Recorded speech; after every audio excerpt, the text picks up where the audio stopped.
जय हिंद दोस्तों, स्वागत है आपका मेरे YouTube चैनल चंद्रवंशी नॉलेज में। दोस्तों आज आपके लिए मैं लेकर आया हूँ सर्च प्रोसीजर पार्ट 3। इसमें हम बात करेंगे आज वाहन तलाशी।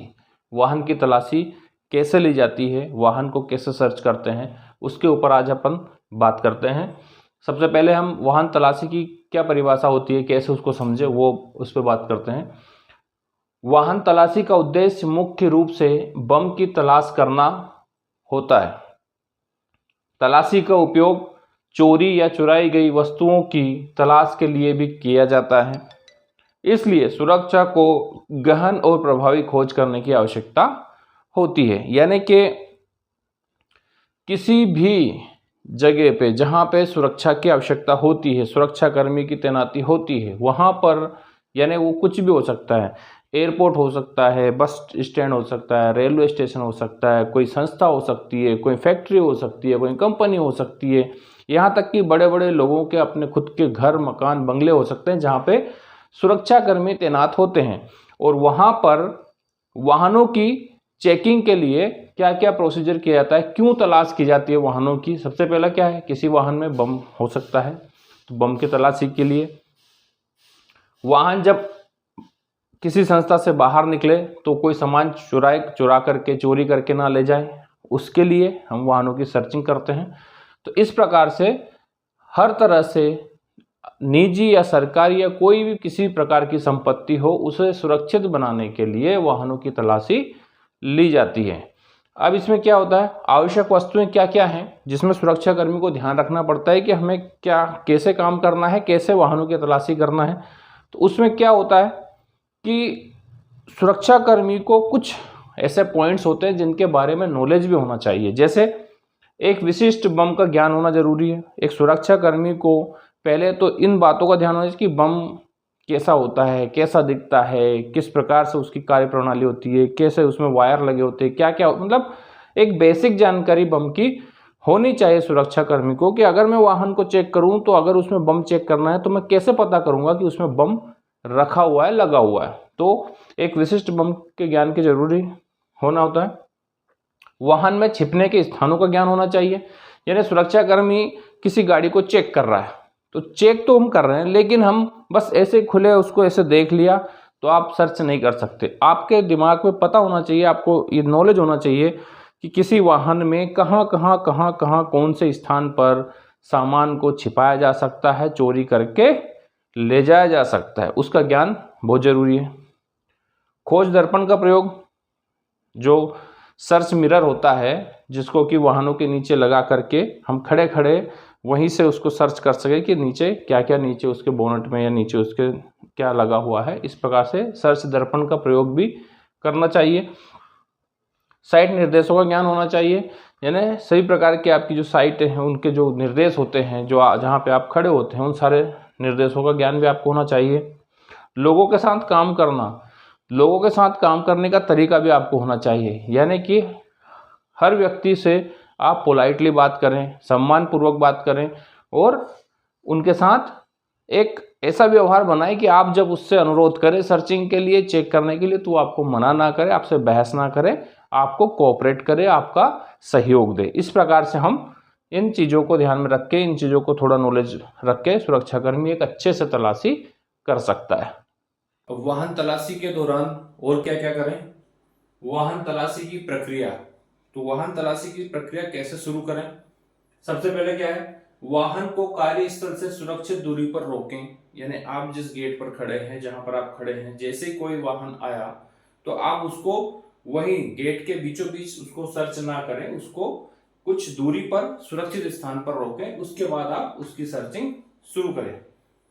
क्या करें, सबसे पहला अनुमति लें, या ड्राइवर को रोक के बताएं कि आप उस साइड में लगाइए। उसके बाद अनुमति लें कि मैं आपके वाहन को चेक कर रहा हूँ, ये चेक कर सकता हूँ। ड्राइवर को सीट पर ही बैठने को कहें कि आप वहीं बैठे रहिए, मैं आपकी गाड़ी को सर्च कर लूंगा, आप बैठे रहिए। इंजन बंद करने को कहें, इंजन को बंद करवा दें। और हैंड ब्रेक लगाने को कहें, यानी कि जैसे ही कोई वाहन आया, आपने सुरक्षित जगह पे खड़ा किया, उससे अनुमति ली, ड्राइवर को वहीं बैठे रहने दें, गाड़ी को बंद करवा लें और हैंड ब्रेक लगवा दें, उसके बाद आप सर्चिंग शुरू करें।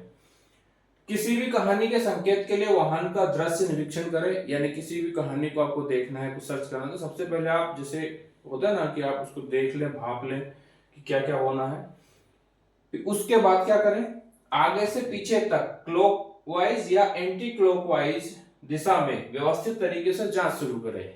यानी आप ऐसा ना करें कि इधर देख लिया फिर उधर देख लेना, आप व्यवस्थित तरीके से आगे से पीछे तक देखते हुए जाएं, फिर उसके बाद पूरा पीछे से आगे की तरफ देखते हुए आए, दरवाजे खोल के देखें और उसको सर्च करें।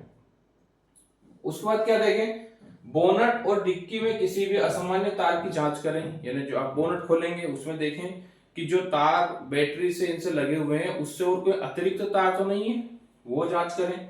बैटरी टर्मिनलों पर विशेष जोर दिया जाना चाहिए, यानी जब आप बोनट खोल के देखें, बैटरी देखें, तो बैटरी में देखें कि जो तार लगे हुए हैं उसमें 2-2 3-3 तार तो कहीं नहीं लगे हैं, वो तार अगर लगे हैं तो कहां निकले हुए हैं, इस प्रकार से आप जांच करें। बम्पर की अच्छी तरह जांच करें, विशेष ध्यान से दें आप कि भाई बम्पर की अच्छी तरह से जांच करें, क्योंकि नीचे भी कुछ बांध के टेप करके सामान लाया जा सकता है।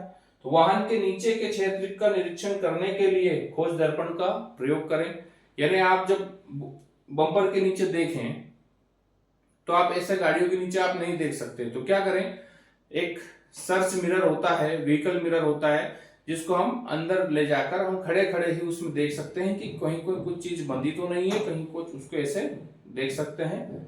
वाहन के नीचे ले जाकर खड़े खड़े हम उससे पता कर सकते हैं कि इसमें कोई चीज बंधी तो नहीं है, कोई चीज टेपिंग तो नहीं है, इस प्रकार से जांच कर सकते हैं। रोशनी कम होने पर दर्पण से जुड़ी टॉर्च का उपयोग करें।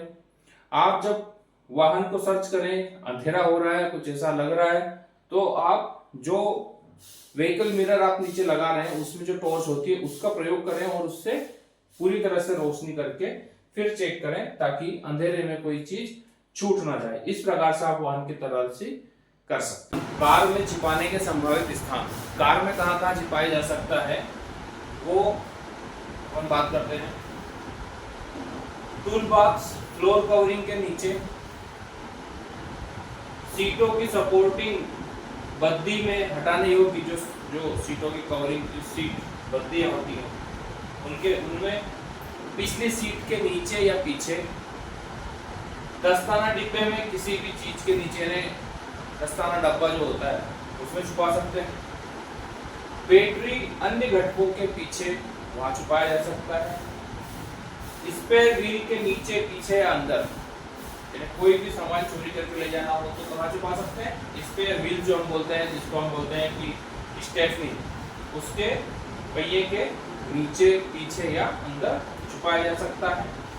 चेचिस सदस्य से जुड़ा हुआ हो सकता है, कालीन के नीचे छुपाया जा सकता है, आगे की सीटों के नीचे छुपाया जा सकता है, दरवाजों की जेबों में छुपाया जा सकता है, या सामने रियर बम्पर के पीछे कील लगाकर भी छुपाया जा सकता है। तो जब हम किसी निजी वाहन को, किसी कार को सर्च करें तो एक सुरक्षा कर्मी को क्या क्या ध्यान देना चाहिए, जिसमें कि वो इन सारी बातों को ध्यान रख के एक कार को अच्छी तरह से सर्च कर सकता है। व्यावसायिक वाहन में छिपने के संभावित स्थान, यानी जो बड़े वाहन होते हैं, जो व्यावसायिक वाहन होते हैं, जो लोडिंग लेकर जाते हैं, उन वाहनों में कोई सामान अगर चुरा कर ले जाना चाहे तो कहां कहां छिपा सकता है, इस पर हम बात करते हैं।